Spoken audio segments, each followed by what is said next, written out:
mi nombre es Ángel Mauricio Yaco, soy veterano de guerra de Malvinas. Ángel Mauricio Eh, Yaco.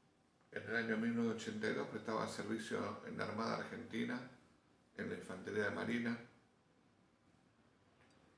Yo ingresé a la Armada eh, en el año 79, en febrero del 79 ingresé a la Armada para hacer la carrera de suboficiales y dentro de la Armada en la Infantería de Marina.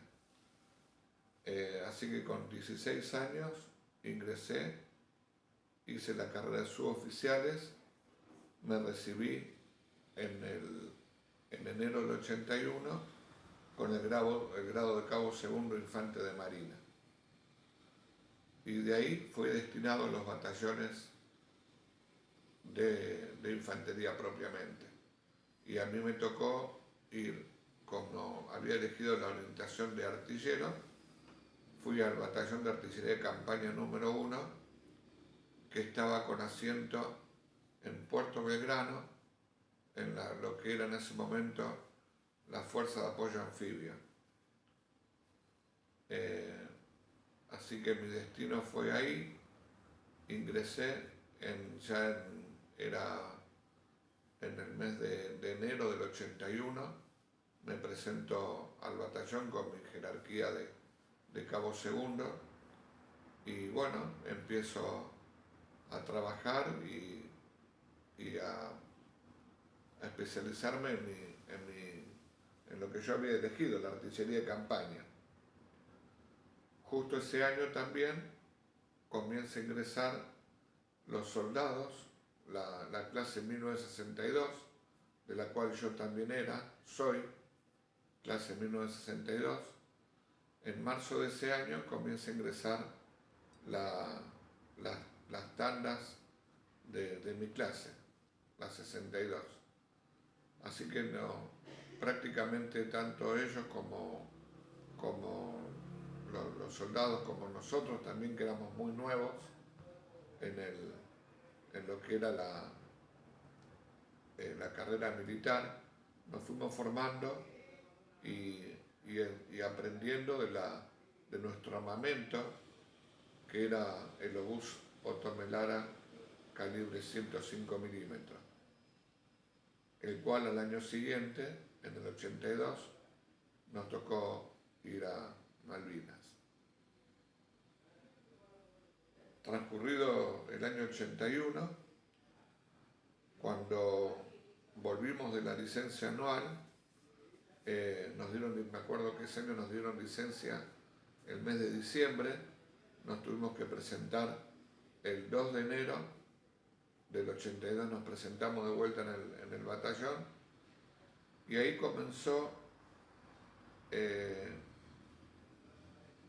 comenzamos a ver preparativos que antes no veíamos en el sentido de alistamiento y preparación y salidas al campo, hacer campañas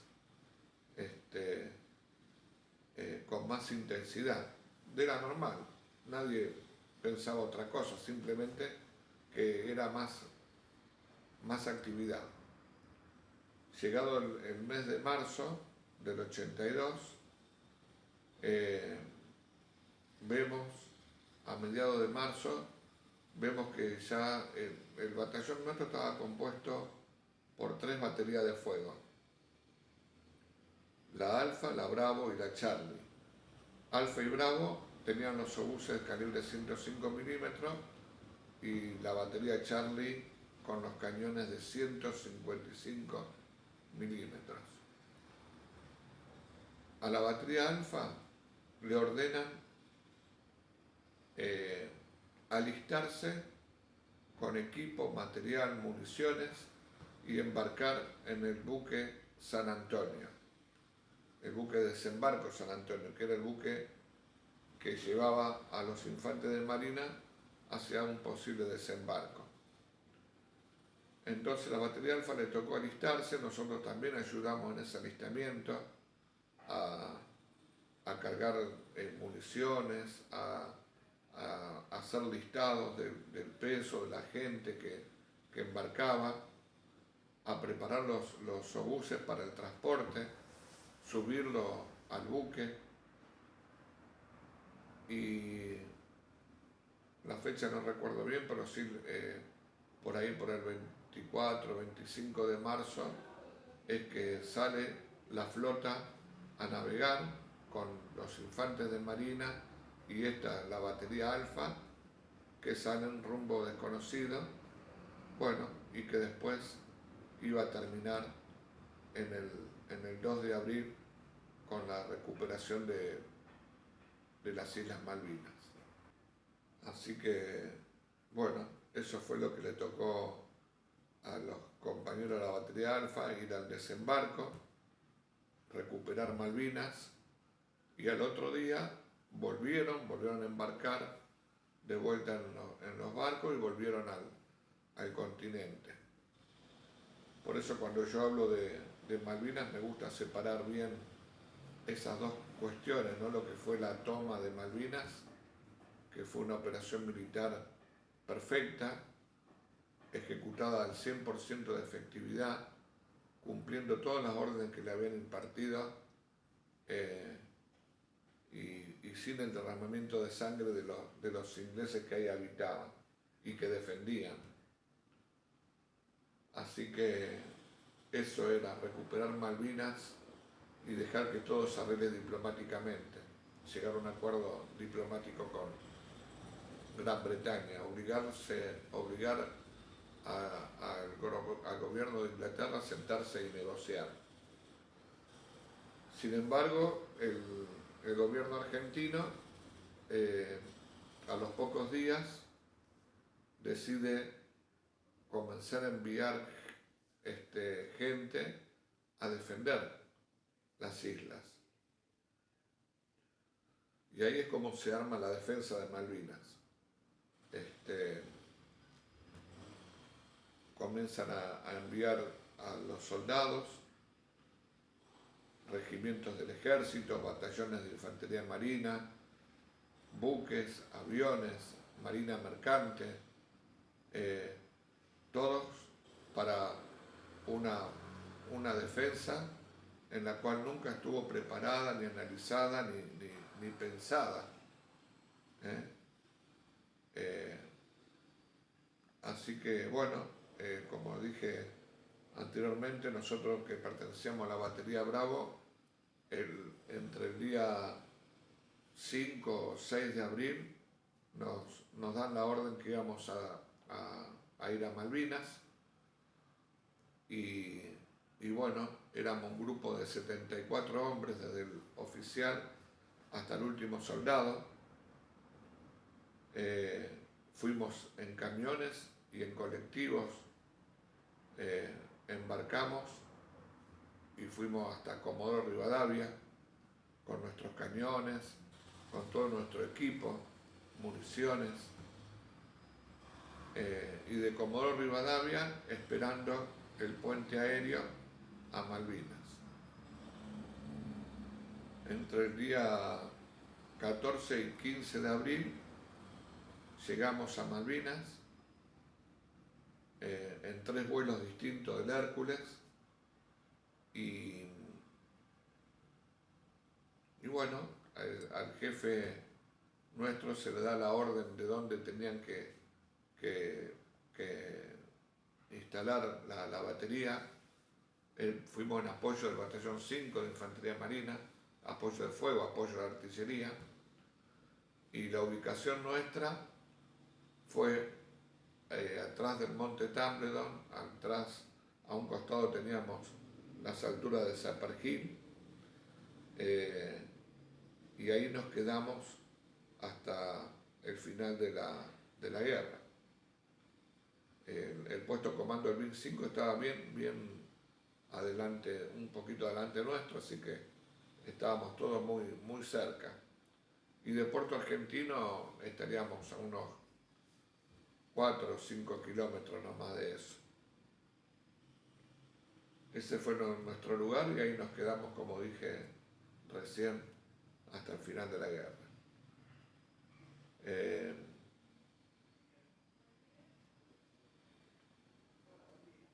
como dije,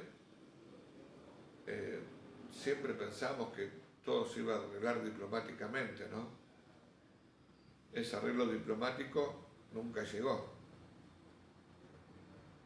Y realmente cuando nos dimos cuenta que estábamos en una guerra, que, que íbamos a enfrentarnos contra una segunda potencia mundial, ayudado por la primera potencia mundial, y combatimos también, porque hay que decirlo, contra toda la OTAN, que apoyaba a Gran Bretaña. El 1 de mayo del 82, con los bombardeos navales y aeronavales que comenzaron a caer sobre nuestras posiciones, y nuestra Fuerza Aérea que comienza a atacar a la flota inglesa, nos damos cuenta que habíamos entrado en guerra. Cuando empezamos a escuchar los bombardeos sobre nuestras posiciones, bombardeos que no cesaron más hasta el final de la guerra. También tengo que decir, porque esto es histórico, y nosotros como batería de artillería tenemos nuestro bautismo de fuego unos días antes del 1 de mayo. La fecha justa no la recuerdo bien, pero estábamos entre el 26 y 27 de abril. En ese momento, las primeras líneas que estaban creo que la playa, si no mal no recuerdo, era Bahía Agradable, observan que hay lanchones que se acercan para un posible desembarco de los ingleses. Se activa todo el sistema de defensa, nos dan a nosotros la orden de disparar con nuestros cañones sobre esas playas, y ahí es donde se produce el bautismo de fuego, el primer bautismo de fuego de nuestro batallón, de nuestra batería. Al otro día de sucedió esto, se dan cuenta que realmente hubo un acercamiento de los ingleses probando quizás la defensa argentina, y como se la vieron tan difíciles, retrocedieron. Pero sí se encontraron los gomones y equipos de los ingleses que intentaron desembarcar ese día de mayo. Por eso, posiblemente, ellos, al ver esta fuerte resistencia y defensa que había ahí en Puerto Argentino, deciden desembarcar en el Estrecho San Carlos, donde no había prácticamente defensa, una gran defensa, digamos, como había en Puerto Argentino. Cuando los ingleses llegan al Estrecho San Carlos, allá solamente había una compañía del ejército que heroicamente trata de detener el avance de los ingleses, pero es sobrepasado en número y equipo y material. Lo mismo pasa en todos los lugares donde van avanzando los ingleses. Tan conocido la batalla de Darwin, el Estrecho San Carlos, como dije anteriormente, Ganso Verde, todos los lugares donde fueron avanzando los ingleses, las tropas argentinas fueron sobrepasados por el avance de la fuerza de tarea inglesa, ¿no? Así que bueno, los días fueron pasando, nosotros lo único que hacíamos era soportar el fuego de artillería, reforzar nuestras posiciones, tratar de que nuestros obuses y equipos estén siempre listos y preparados para el combate que se venía. Tratábamos de reforzar nuestros lugares de refugio. En un principio, cuando dormíamos en carpas, las carpas se fueron, las tuvimos que sacar porque no podíamos, con el fuego enemigo era imposible dormir en carpa, era la muerte segura. Así que empezamos a hacer como topos prácticamente, enterrarnos bajo tierra, bajo las piedras y armar nuestro refugio y nuestros lugares donde poder dormir o descansar cuando se podía. Y así fueron pasando los días hasta llegar el 8 o el 9 de junio, la noche del 8, la madrugada del 9, donde los ingleses ya estaban cerca de Puerto Argentino. Los obuses que nosotros llevábamos tenían un alcance de 10 kilómetros de distancia y comenzamos a disparar con la máxima trayectoria, el máximo alcance que tenían sobre los ingleses que venían avanzando, de acuerdo a lo que nos decía el observador adelantado y la gente que estaba en primera línea. Así que a partir de ese día nosotros también empezamos a sacarnos esa bronca, porque empezamos por lo menos a devolverle algo de todo lo que ellos nos habían tirado con toda esa artillería naval y aeronaval que todas las noches nos castigaban. Nosotros comenzamos a disparar nuestros cañones también. Y eso duró hasta el final de la guerra.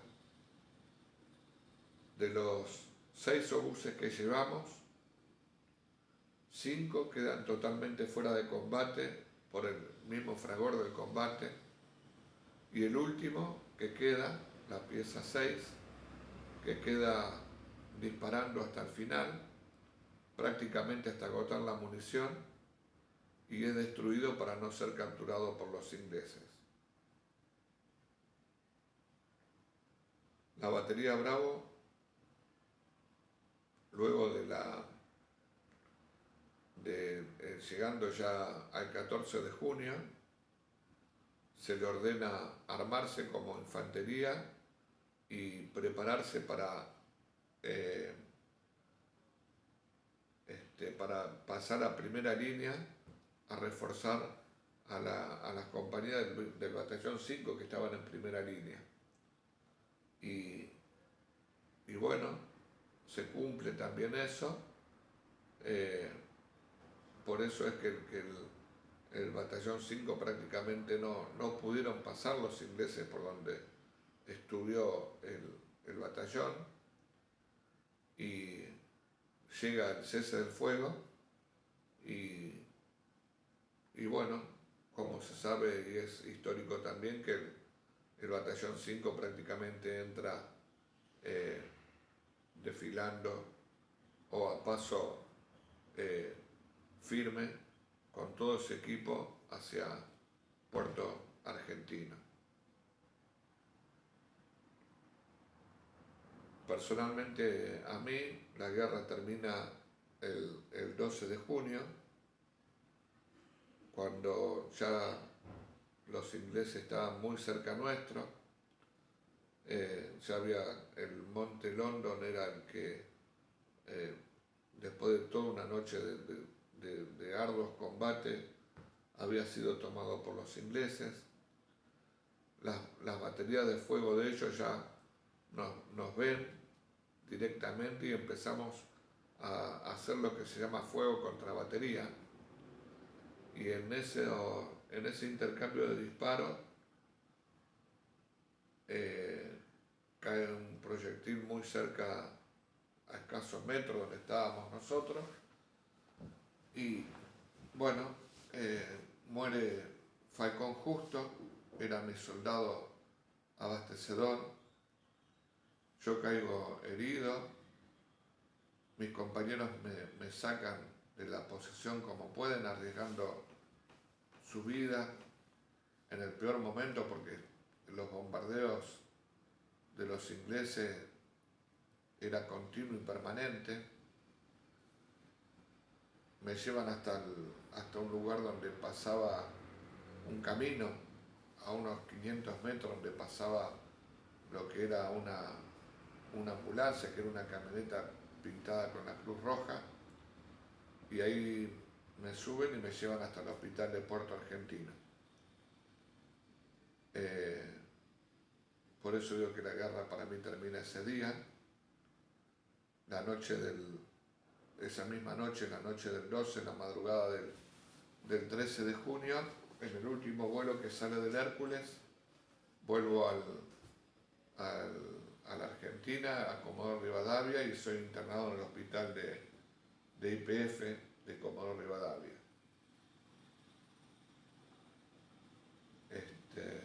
Así que bueno, fue mi gran, cuando me despierto, que empiezo a tomar conciencia que el médico me habían operado y ya la guerra había terminado. Estaba en un estado de somnolencia debido a la operación, a las drogas que usan los médicos. Y el día, me acuerdo, por eso sí me acuerdo bien, que ya la guerra había terminado, el médico que me atendía, junto con enfermeras y otra gente más, me dice que la guerra había terminado. Y bueno, yo no lo podía creer, la verdad, porque había dejado a mis compañeros en la peor de las situaciones. Y bueno, mi gran congoja, mi gran preocupación era qué había pasado con ellos. Y esta gente no sabían decirme, la verdad, no sabían decirme cuál fue el resultado de ellos. Después de unos días viene un oficial de la Infantería Marina que yo lo conocía de la escuela, un capitán de corbeta ya, y ahí me dice que mis compañeros habíamos sufrido una baja más el día 14 en ese repliegue. Cuando se arman de vuelta como infantería muere Mansilla Edgardo y habíamos tenido 3 heridos más. El resto volvía todo en el buque en el Almirante Iriza. Mansilla Edgardo era mi apuntador derecho, era el soldado más antiguo también, clase 62, como dije anteriormente, que había ingresado prácticamente conmigo en marzo del 81, y Falcón también, eran los dos clases 62 segunda tanda, así que eran los soldados más instruidos. Y Mansilla, cuando yo caigo herido y me sacan, él toma la posición mía como jefe de pieza y siguió combatiendo y siguió disparando como si él le dan, él toma mi correaje, todo como si fuera la jerarquía mía, y sigue combatiendo. La pieza nunca quedó inutilizada. Y bueno, lamentablemente él muere al otro día en el repliegue, en un bombardeo de los ingleses, donde las esquirlas lo alcanzan y lo hieren mortalmente. Así que el recuerdo permanente para ellos. También tengo un compañero de promoción, Cisterna Jorge, que él era con su orientación de ingeniero anfibio, que muere el 6 de junio en una emboscada que le hacen los ingleses. Él estaba destacado en el frente con 6 soldados más. No sé si estaban revisando o abriendo un campo minado y son emboscados por una patrulla inglesa. Así que el recuerdo permanente, por supuesto, para estos 3 hombres que dieron su vida por la patria y que me acompañaron durante mi estadía en la Infantería Marina. Y también, por supuesto, para los 632 héroes de Malvinas que murieron en esta gesta patriótica. No tenemos que olvidarnos de ellos.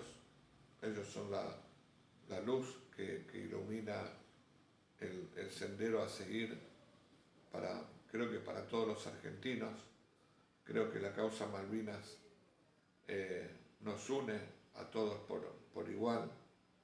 Creo que la causa Malvinas es la única causa que está en boca de todos los argentinos.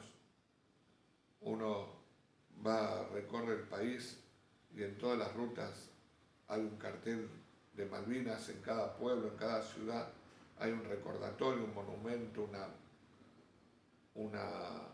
un mural, algo recordando los héroes de Malvinas. Así que es eso, el recordar y el honrar permanentemente a nuestros héroes de Malvinas. A 44 años de la gesta, seguimos de pie y creo que vamos a morir con las botas puestas,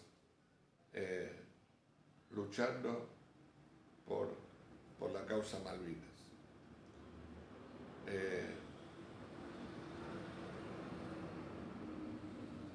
No mucho más por decir.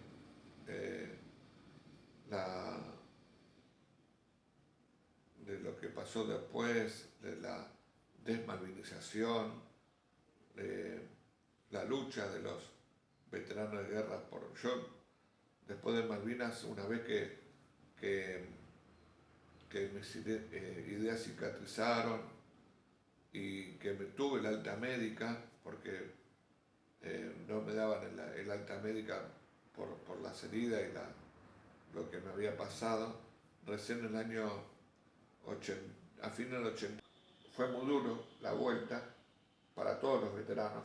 Y bueno, yo comienzo a militar acá en el Centro de Veteranos de Guerra desde siempre. Y bueno, como dije, Malvinas lo llevo en el corazón, y trato de día a día de llevar esta causa hacia afuera, tratando de dar charlas en las escuelas, cuando nos llaman, cuando nos solicitan, y todas las actividades que realiza el Centro de Veteranos de Guerra acá en Rosario. Así que bueno, creo que eso es lo que quería manifestar. Gracias. Gracias por su servicio. Gracias a vos, Brian.